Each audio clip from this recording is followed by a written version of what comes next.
तो ये प्रेम, ये दुनिया 4 दिन भी जीने लायक ना बचेगी। एक बात बताओ, एक 90 साल का बूढ़ा खाट पर लेटा है, यदि उस बूढ़े को घर में प्यार मिलता है, उस बूढ़े को घर में प्रेम मिलता है, तो वह बूढ़ा 90 साल का भगवान से हाथ उठा करके दुआ मांगता है कि हे मेरे परमात्मा, मुझे इतना अच्छा घर मिला, इतना अच्छा परिवार मिला, इतनी अच्छी समाज मिली, यहाँ प्रेम बहुत पाया मैंने अपने जीवन में। हे प्रभु, तेरे से विनती है कि कुछ दिनों का जीवन और दे दे, तो इस स्वर्ग सा जीवन में जीते जी सकूं। और एक बात और स्मरण में रखना, यदि प्रेम होता है तो 90 साल का बूढ़ा जीने की दुआ मांगता है, और घर में प्रेम ना हो तो 20 साल का जवान भी आत्महत्या करने के लिए तैयार हो जाया करता है। वही भी कहता है कि जीवन किस काम का, मुझे तो ऐसे जीवन को खत्म कर देना चाहिए, सुसाइड करने को तैयार है। ध्यान रखना, पैसों की वजह से लोग सुसाइड नहीं करते हैं, प्रेम के अभाव में लोग आत्महत्या करते हैं। नरक होता है वो घर जहां पर प्रेम नहीं होता है, बोलचाल नहीं होती है। प्रेम का व्यवहार मिल जाए तो आत्महत्या करने वाला भी आत्महत्या के विचार छोड़ दिया करता है। प्रेम होना चाहिए। प्राणियों के संबंधों को जोड़ने वाली, आंतरिक संबंधों को जोड़ने वाली कोई कड़ी है तो प्रेम हुआ करता है जीवन में। मान्यवर, हिंदू मान्यता कहती है, वैदिक मान्यता, कि हर घर के आंगन में एक तुलसी का पौधा होना चाहिए। हर घर के आंगन में एक तुलसी का पौधा जरूर होना चाहिए। तुलसी का पौधा देखकर लोग ये कह देते हैं किसी हिंदू का घर है। अब तो जमाना बदल गया, अब तो आंगन ही नहीं बचे हैं, अब तो फ्लैट में लगा है आदमी, एक के ऊपर एक, ना जमीन तेरी ना आसमान तेरा। ध्यान रख, अब तो आंगन दिखते ही नहीं है घरों में। दिखते हैं तो वहां पहले आंगन में पौधे होते थे तुलसी के, थोड़ा सा बैठने का स्थान होता था, अतिथि देवो भव लिखा रहता था, स्वागतम लिखा रहता था। आजकल तो मामला बिल्कुल गड़बड़ है। आज तो पहले लिखा रहता था अतिथि देवो भव, पहले लिखा रहता था स्वागतम। आज घरों में देखता हूं, मैं निकलता हूं तो वहां लिखा रहता है सावधान यहाँ कुत्ते रहते हैं। मैंने माथा फोड़ दिया कि लिखा क्या है, ना स्वागतम लिखा ना वेलकम लिखा, सावधान यहाँ कुत्ते रहते हैं। एक जगह तो लिखा कुत्तों से सावधान।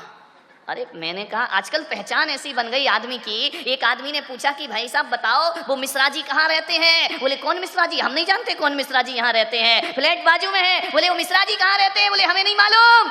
लेकिन जब उस आदमी ने पूछा जिसके घर में 4 कुत्ते हैं, अरे बोले वो तो बाजू में रहते हैं। तो आदमी की पहचान कुत्ते से हो गई है। ध्यान रखिए मान्यवर, विचार करना है आपको, जमाना बदल गया है। तुलसी का पौधा होता था पहले। मैं ये नहीं कहूंगा आपसे कि आज आप अपने घर जाओ और तुलसी का पौधा लगा लो। यदि मैं कहूंगा लगा लो तो मुसलमान नाराज हो जाएंगे कि ये तुलसी तो हिंदू है। जैन नहीं लगाएंगे, कहेंगे ये तो हिंदुओं की परंपरा है, ये हमारी परंपरा नहीं है। ईसाई नहीं लगाएंगे, सिख नहीं लगाएंगे। ध्यान रखना, मैं आपसे कह रहा हूं मत लगाओ, कोई दिक्कत नहीं।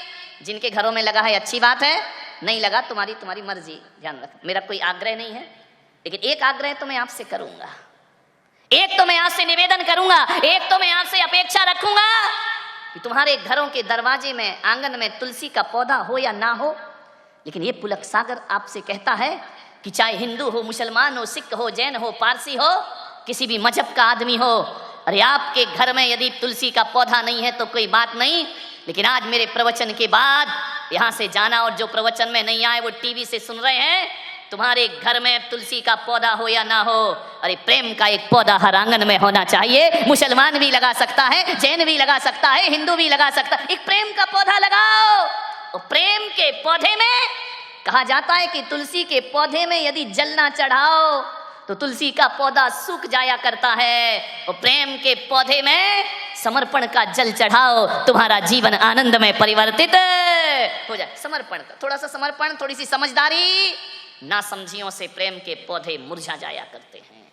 थोड़ी सी नासमझी के तो झगड़े हैं, समझदारी रखिए, घर में आनंद ही आनंद बरसेगा। मान्यवर, विचार करना। मुसलमान इंतजार करता है कि ईद कब आएगी, कब गले मिलेंगे।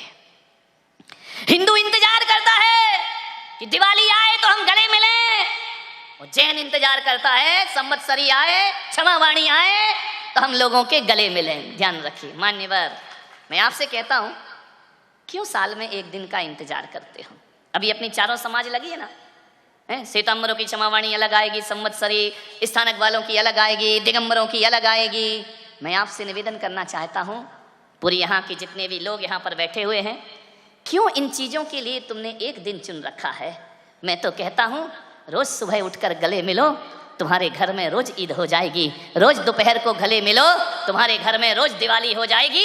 रोज शाम को गले मिलो, तुम्हारे घर में संवत्सरी और क्षमावाणी रोज हो जाए। एक दिन क्यों? अच्छे कामों के लिए एक दिन, लड़ने झगड़ने के लिए 365 दिन। विचार करिए, प्रेम के लिए एक दिन का इंतजार क्यों करते हो? रोज दिवाली मनाओ, रोज होली मनाओ, रोज क्षमावाणी मनाओ, रोज ईद मनाओ। मेरे भाई, गले तो मिलना है लोगों के हमें। विचार करना, प्रेम नहीं तो जीवन में कुछ नहीं।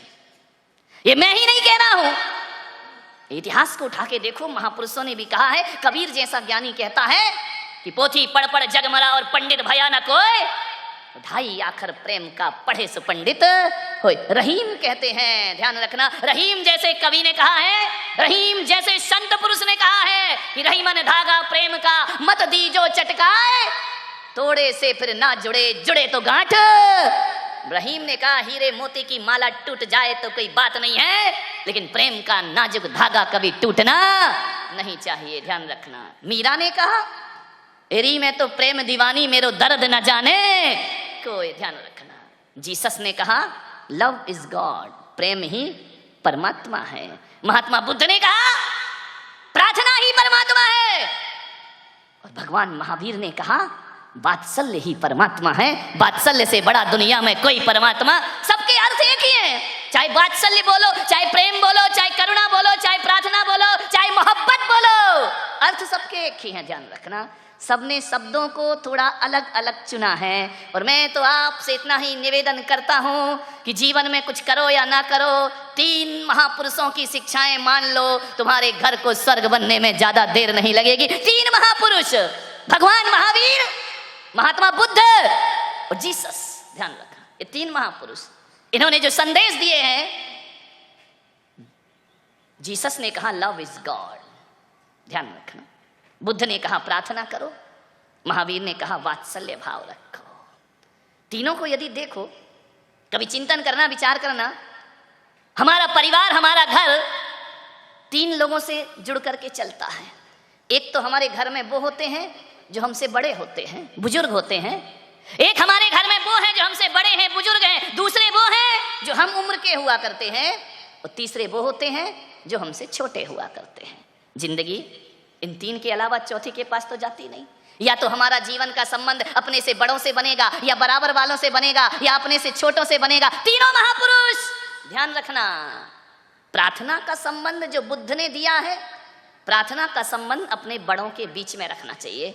प्रार्थना जब भी होती है, छोटे और बड़ों के बीच का रिलेशन बनाती है। प्रार्थना बड़ों से की जाती है, प्रेम हम उम्र वालों से की जाती है। घर में बुजुर्ग हैं, दादा दादी हैं, उनसे प्रार्थना के संबंध रखो, रिक्वेस्ट करो।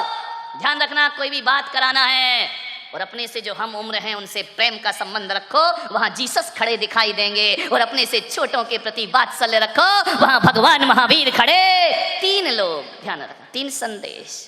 मैंने एक दिन सोचा कि भगवान महावीर ने अलग से शब्द क्यों लिया। ये वात्सल्य शब्द जैनियों का है, ध्यान रखना। भगवान महावीर ने कहा वत्सल अंग सजा दो ध्यावे सो तीर्थंकर। पर वात्सल्य अंग जो धारण करता है वो तीर्थंकर पद को प्राप्त कर लिया करता है। मैंने कहा महावीर ने प्रेम को क्यों नहीं चुना? जैन दर्शन में प्रेम शब्द नहीं है। किसी भी आगम को उठा के देखो, वहां अहिंसा शब्द तो मिलेगा, वहां वात्सल्य शब्द तो मिलेगा, प्रेम नहीं मिलेगा। प्रेम तो जीसस के पास है। मैंने सोचा, मैंने अपने भगवान महावीर से पूछा कि भगवान आपने प्रेम शब्द क्यों नहीं चुना? महावीर ने कहा नहीं, यदि मैं प्रेम शब्द को चुनूंगा तो ये जो पीढ़ी है ना 21वीं सदी की, ये वासना को प्रेम समझ बैठेगी। ये समझेगी कि जो वासना है वही परमात्मा है। नहीं, महावीर थोड़े दूरदृष्टि थे। उन्होंने कहा वासना नहीं है तो प्रेम ही। लेकिन महावीर ने कहा वासना रहित प्रेम करो, मोह विहीन प्रेम करो। महावीर के दर्शन, महावीर के सूत्र समझिए। भगवान महावीर ने कहा यदि मैं प्रेम शब्द को धर्म बता दूंगा तो सारी दुनिया वासना में डूब जाएगी। महावीर ने कहा नहीं, प्रेम मेरा वासना वाला नहीं, मेरा प्रेम तो निर्वासना का है, मेरा प्रेम तो मोह विहीन है। कैसा प्रेम करें? तो भगवान महावीर ने हमें उदाहरण दिया, गाय और बछड़े की तरह प्रेम करो। मैंने कहा मां भगवान, इंसान को समझाने के लिए जानवर का उदाहरण क्यों दे रहे हो? ये तो इंसान है ना, कैसा प्रेम करें? बोले गाय बछड़े की तरह। बाहरी आदमी की जिंदगी अब तुझे समझाने के लिए महापुरुषों को पशुओं के उदाहरण देना पड़ते हैं, जानवरों के उदाहरण देना पड़ते। कितना स्तर गिर गया इस आदमी का। मान्यवर, आज तक किसी पशु को इंसान का उदाहरण नहीं दिया गया होगा, लेकिन हर इंसान को पशु का उदाहरण। मैंने कहा भगवान, इंसान का उदाहरण क्यों नहीं दे रहे हो? आप ये बोल दो ना कि माँ बेटे की तरह प्रेम करो। महावीर ने कहा नहीं, गाय बछड़े की तरह प्रेम करो। मैं चिंतन कर रहा था, सोच रहा था गाय बछड़ा क्यों लिया, माँ बेटा क्यों नहीं बोला? बोले इसलिए कि इंसान की माँ भी यदि अपने बच्चे से प्यार करती है ना, अपने बच्चे को दूध पिलाती है, तो इतना तो अपने मन में रखती है कि आज मैं जिसे दूध पिला रही हूं, कल बुढ़ापे में ये मेरी लाठी बनेगा, ये बुढ़ापे का सहारा बनेगा, ये बुढ़ापे में मुझे पानी पे। इतना स्वार्थ तो इंसान की माँ रखती है, ध्यान रखिए। लेकिन मेरे भाई, इंसान की माँ ने बुढ़ापे का सहारा तो समझा, लेकिन किसी गाय ने अपने बछड़े को बुढ़ापे का सहारा नहीं समझा। कोई गाय अपने बछड़े को दूध इसलिए नहीं पिलाती कि बुढ़ापे में मुझे घास खिलाएगा, बुढ़ापे में मेरी व्यवस्था करेगा। इसलिए महावीर ने इंसान का उदाहरण उचित नहीं समझा।